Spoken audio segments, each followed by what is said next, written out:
हाँ जी, good morning class. अब आपका लेक्चर है बिजनेस स्टैट और फंडामेंटल स्टैट्स वालों का भी है, सेम ही है इकट्ठे, ठीक है।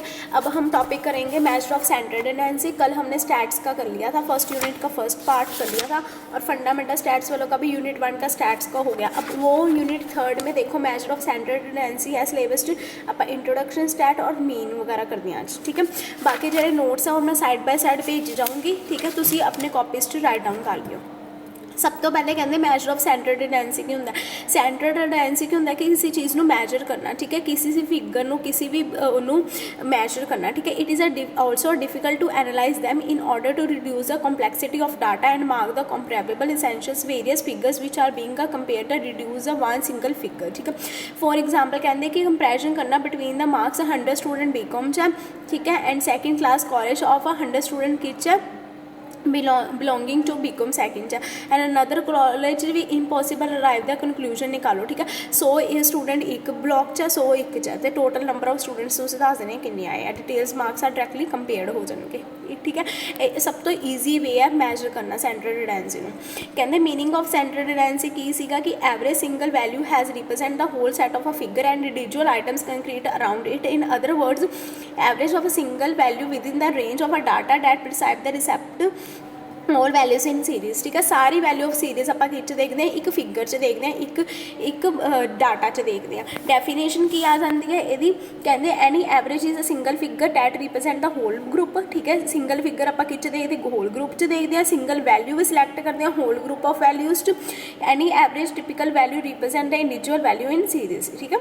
नेक्स्ट है purpose of functions of average. Purpose functions क्या है, पहले ब्रीफ डिस्क्रिप्शन पहले ब्रीफ च की करो, डिस्क्रिप्शन करो, प्रेजेंट करो, सिंपल करो एंड सिस्टमैटिक होनी चाहिए, ठीक है। रो और डाटा की होने चाहिए, कॉलम इक्वल होने चाहिए, जिन्नियां रोज हैं उन्ने कॉलम्स होने चाहिए।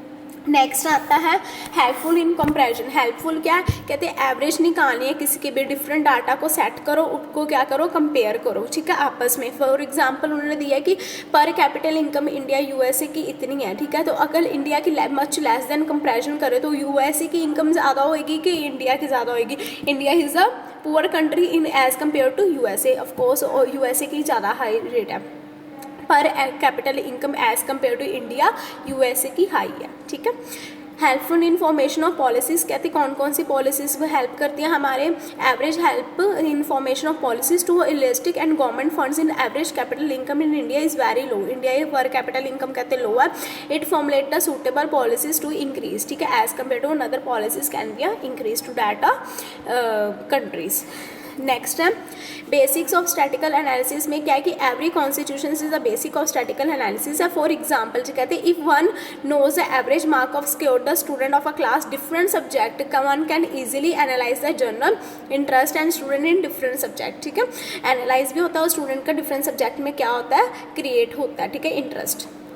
रिप्रेजेंटेशन ऑफ अ यूनिवर्स में क्या है कि average of represent the universe और a mass the statical data accordingly average help in knowing the characteristics of the universal as a whole. For example calculating करनी है per capital income of a nation की, we get a one single value, कौन सी value में one single value पे। That gives an idea is economic condition in the nation, उससे हमारे क्या पता लगेगी इकोनॉमिक कंडीशन पता लगेगी कि कितने रेट पर स्केल पे है, क्लियर। नेक्स्ट आते हैं characteristics and properties of good average. अब देखो आपको क्वेश्चन सिंपल ये भी आ सकता है, थ्योरी भी आ सकती है, प्रैक्टिकल भी, कि what do you understand by central tendency, right the features आ जाए, पर्पस आ जाए, कैरेक्टरिस्टिक्स आ जाए, फंक्शंस आ जाए, ये वाले आपने पॉइंट्स लिखने हैं जो मैंने आपको सेंड करे हैं, ठीक है। बाकी नेट में से और कुछ देख के सेंड कर दूँगी। बाकी आप बुक्स वगैरह भी साइड बाय साइड परचेज कर लो, ले लो सभी बुक्स और उसमें से भी एड ऑन कर लेना पॉइंट्स। नेक्स्ट है कैरेक्टरिस्टिक्स एंड प्रॉपर्टीज़ क्या है। It should be easy to understand है, ईजी अंडरस्टैंड करने में, सिंपल एंड कंप्यूट है। It should be unique defined है। It should be based on all observation है। It should not unduly affect the extreme values है, ठीक है, ज़्यादा हाई रेट एक्सट्रीम वैल्यूज़ में नहीं हो जाती। It should B a capable further algebraic treatment है, yes it is algebraic treatment, ठीक है। नेक्स्ट टाइप्स ऑफ एवरेजेस, कौन कौन से एवरेजेस होते हैं, पहले मैथमेटिकल एवरेजेस। अब मैथमेटिकल एवरेजेस में 3 आती हैं, कौन कौन सी, अर्थमेटिक, ज्योमेट्री एंड हार्मोनिक, ठीक है। पोजिशनल एवरेजेस में मीडियन मोड, ये आपने पहले भी करे हुए हैं, ठीक है। अब टाइप ऑफ एवरेजेस में दो तरह की आ गई। सेम देखो नीचे डायग्राम बनाया हुआ है, ऐसे ही आपने पेपर में बनाना। प्रेजेंटेशन अपनी बेस्ट रखोगे ना तो एग्जामिनर को लगेगा कि हाँ बच्चे को आता है, ठीक है। प्रेजेंटेशन अपनी अच्छी रखा करो। नेक्स्ट आता है, कहते हैं अर्थमेटिक मीन क्या होता है। अर्थमेटिक मीन कहते हैं most popular wide measure central tendency है, जिसमें हम क्या करते हैं, मीन को निकालते हैं। If journey known as mean, ठीक है। इसमें कौन कौन सा होता है, सिंपल अर्थमेटिक होता है एंड वेटेज होता है। आज हम करेंगे सिंपल, इंडिविजुअल सीरीज में डायरेक्ट मेथड करेंगे। उसका फॉर्मूला क्या है कि कहते हैं when direct method is use a formula X bar is equal to summation of X over N. X bar क्या है, अर्थमेटिक मीन, ठीक है। Sigma X means sum value of item in series, N means number of observations, means total number of students, total number of population, total number of observations कितनी है वो हम किससे divide करेंगे, एन से करेंगे। फॉर्मूला अपना लर्न कर लेना डायरेक्ट मेथड का, X bar is equal to summation X over N, ठीक है। नेक्स्ट है फर्स्ट एग्जाम्पल, देखो नीचे, the pocket allowances rupees 10 students are given below. 10 students का उन्होंने पॉकेट अलाउंस का डाटा दिया, 15, 20 ये सब सारे दिए हैं। पहले 1 से लेकर 10 तक नंबर डाल लेने हैं और आपने जो ये डाटा लिखना है, ठीक है, ये आपने असेंडिंग ऑर्डर में लिख लेना। अगर आप अब भी असेंडिंग ऑर्डर में लिख लोगे ना, आगे मीडियन के मोड के क्वेश्चंस आएंगे ना, आपको प्रॉब्लम नहीं होगी। अगर आपने ऐसे लिखा तो वो भी ठीक है, ये नहीं कि गलत है, बट आप पहले ही असेंडिंग ऑर्डर में लिख लो। असेंडिंग ऑर्डर में मतलब पहले सबसे छोटा फिर बड़ा, ऐसे उससे इन्होंने सीधा लिख दिया हुआ 15, 20, 30, 22, 25, 18 सबका लिख लिया, 40, 50, 55, 65 लिख लिया, सबको ऐड कर दिया। सबका टोटल कितना बड़ा, 340, 340, ठीक है।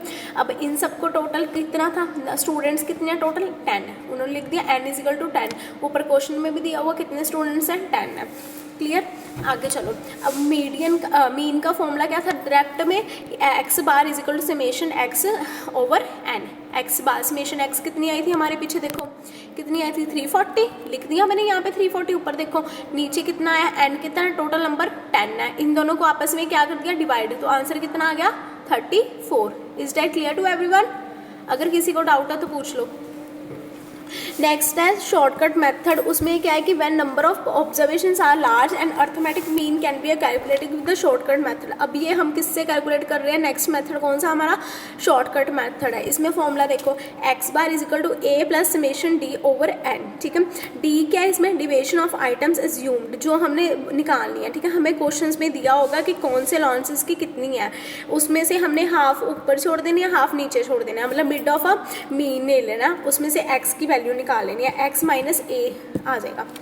एंड ए ज्यूम कर लेना, हमने मीन कितना लिया, स्टेप्स क्या थे कैलकुलेशन के, देखो any one of item in series is assumed the mean A, take the deviation of item assumed x minus A and denote the deviation by D. किससे डिनोट करना है, डी से करना है। And obtain the sum of these deviations is summation D. Summation D कौन सी आएगी, जो सबका हम टोटल लेंगे। क्वेश्चन में देख नीचे है, वो मैं बताती हूँ कैसे करना है।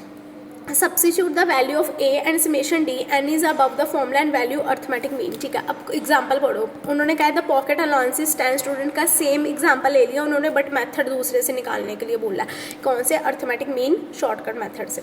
अब देखो स्टूडेंट्स लिख लिया, पॉकेट भी लिख लिया, अलाउंसेस कितने थे, अब देखो 7 पे उन्होंने ऊपर भी छोड़ दी, 1 2 3 4 5 6 ऊपर छोड़ दी, 3 नीचे छोड़ दी, 40 ले लिया उन्होंने। ए कितना ले लिया, 40 ले लिया। अब 40 में से 15 माइनस कर दो, ए हमारे ज्यूम कितना आ गया, 40, डी डैश निकालना, D is equal to X minus A, ये फॉर्मूला है ना, x minus 40 means 15 minus 40 minus 25। जो ऊपर वाली सीरीज है ना सारी माइनस में आएंगी, नीचे वाली सारी पॉजिटिव्स में आएंगी, ठीक है, ये ध्यान रखना।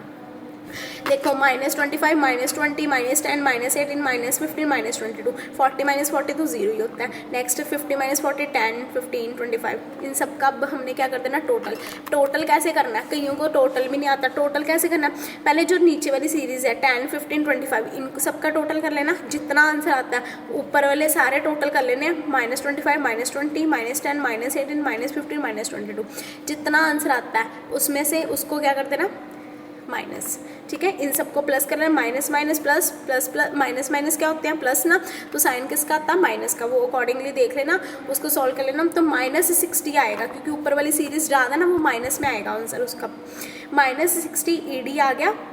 क्लियर। नेक्स्ट देखो हमारा फॉर्मूला क्या था, अब मैंने पढ़ाया, X bar is equal to A plus summation D over N. अब ए कितना था हमारा यहाँ पे 40, ऊपर देखो क्वेश्चन में ए 40 था, ठीक है, प्लस -60 क्या था हमारा नीचे ED, ठीक है, समेशन डी कितना -60 एंड नंबर ऑफ वो कितने थे 10 स्टूडेंट्स, नंबर ऑफ कितने थे 10। अब 40 माइनस उन दोनों को आपस में क्या कर दिया डिवाइड, कितना है 40 - 6 = 34, हमारा 34 एवरेज पॉकेट ऑफ लॉन्सेस निकल गया। कौन से मेथड से निकाला, शॉर्टकट मेथड से, ठीक है क्लियर। आज मैं यही करवाऊंगी, मीन के करवाए, एक मैंने करवाया मीन डायरेक्ट मेथड से, एक हमने कराया शॉर्टकट मेथड से, और कल मैं डिस्क्रीट सीरीज़ कराऊंगी। अब फटाफट जल्दी से वाइंड अप करना सिलेबस, और साथ के साथ मैंने क्वेश्चंस भी दिए हैं। ये देखो ये क्वेश्चंस है 1 2 3 4 5 6 तक उन क्वेश्चंस और इनके आंसर्स भी दिए हुए हैं साथ में। ये देखो -28 मार्क्स ये आंसर्स दिए हैं। ये क्वेश्चंस निकाल के मुझे पर्सनली हर एक बच्चे ने अपना नेम लिख के मुझे सेंड करने हैं, और किसी को अगर डाउट हुआ तो मुझे मैसेज या कॉल कभी भी कर लो, ठीक है।